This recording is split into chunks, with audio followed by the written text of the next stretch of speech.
Good evening, dear students. So we are going to start with our last poem and the 7th poem of our book, Animals.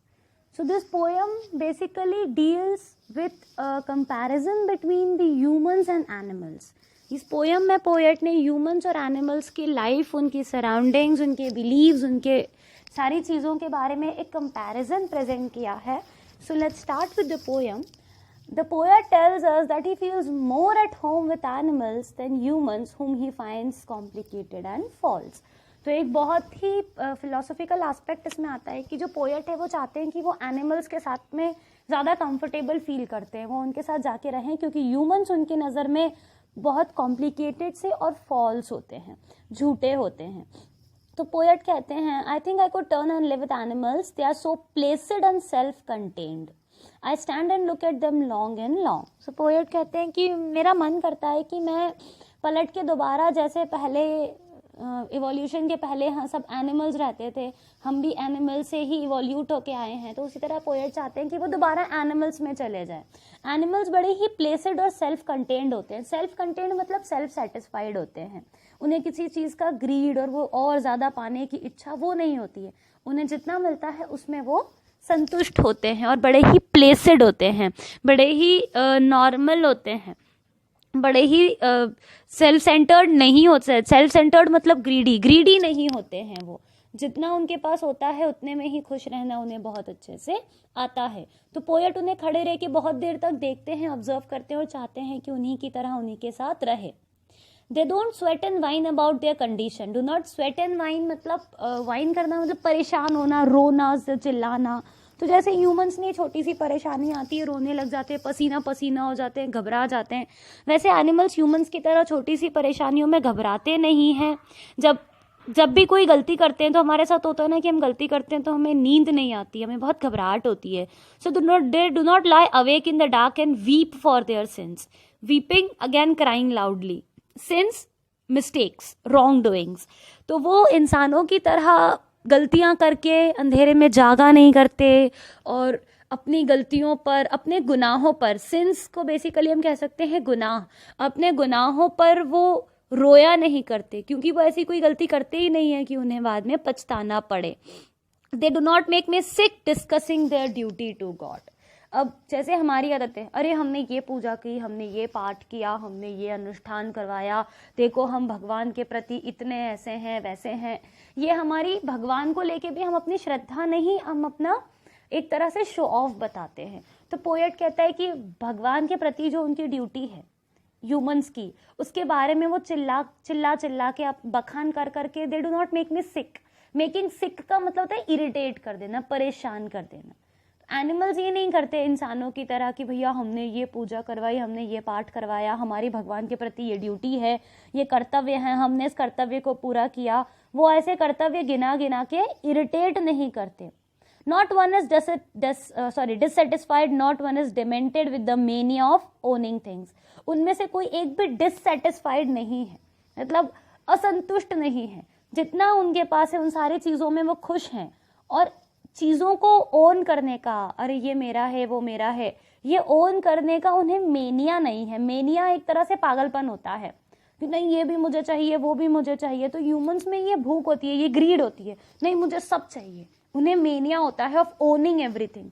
तो ये जो mania होता है, ये जो पागलपन होता है, सब कुछ मेरा है, ये वाला पागलपन, सब कुछ मुझे चाहिए वाला पागलपन एनिमल्स में कहीं से कहीं तक भी देखने को नहीं मिलता.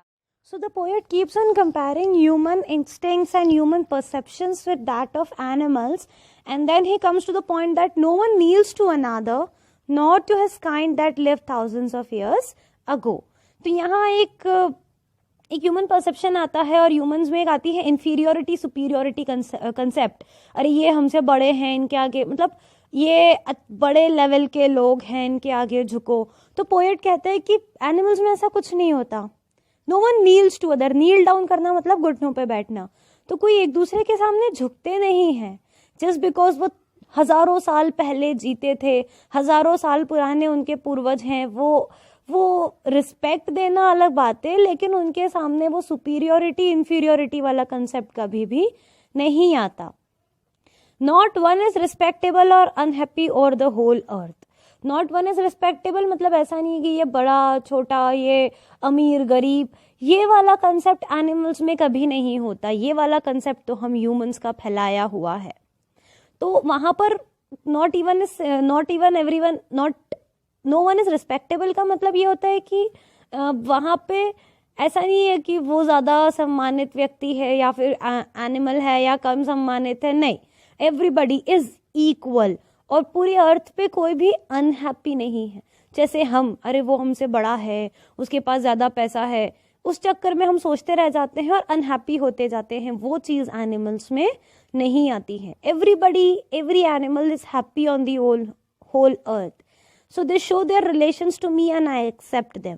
So in this manner animals are showing their authenticity, their reality and their relations to the poet. इस तरह से एनिमल्स अपनी एक अलग दुनिया, अपने अलग रिलेशंस जो हैं वो पोएट को दिखा रहे हैं और पोएट चाह रहे हैं कि वो उन्हें एक्सेप्ट कर ले। They bring to me tokens of myself, they evince them plainly in their possession. अब इस लाइन को समझना ज़रूरी है। यहाँ टोकन से बात हो रही है क्वालिटीज़ की। तो पोएट जो है वो कह रहे हैं कि वो एनिमल्स मुझे वही सारी क्वालिटीज़ दिखा रहे हैं जो मेरी हैं। Qualities in the sense human qualities. They evince them plainly in their position. वो क्वालिटीज़ जो ह्यूमंस की होनी चाहिए थी, उन ह्यूमंस की क्वालिटीज़ को वो एनिमल्स अपनी पोजीशन बना रहे हैं और बड़े ही हैप्पीली जी रहे हैं। वो मुझे वही क्वालिटीज़ दिखा रहे हैं जो किसी ज़माने में ह्यूमंस की हुआ करती थी और ह्यूमन सोसाइटी ने तो उसे पीछे छोड़ दिया, लेकिन एनिमल्स ने उसे अपना लिया। और वही एनिमल्स आज मुझे अपनी ही हकीकत दिखा रहे, इंसानों की हकीकत दिखा रहे।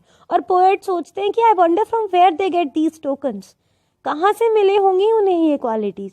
वो क्वालिटीज़ जो ह्यूमंस की हुआ करती थी, वो क्वालिटीज़ उन्हें कहाँ से मिली होंगी। Did I pass that way huge times ago and negligently drop them? शायद did I से मतलब वो पूरे ह्यूमन कम्युनिटी को लेते हैं, सिर्फ खुद को नहीं, पूरी ह्यूमन कम्युनिटी को लेते हैं कि क्या हम ही लोगों ने वो क्वालिटीज़ पीछे छोड़ दी हैं और नेग्लिजेंटली उनको गिरा दिया है।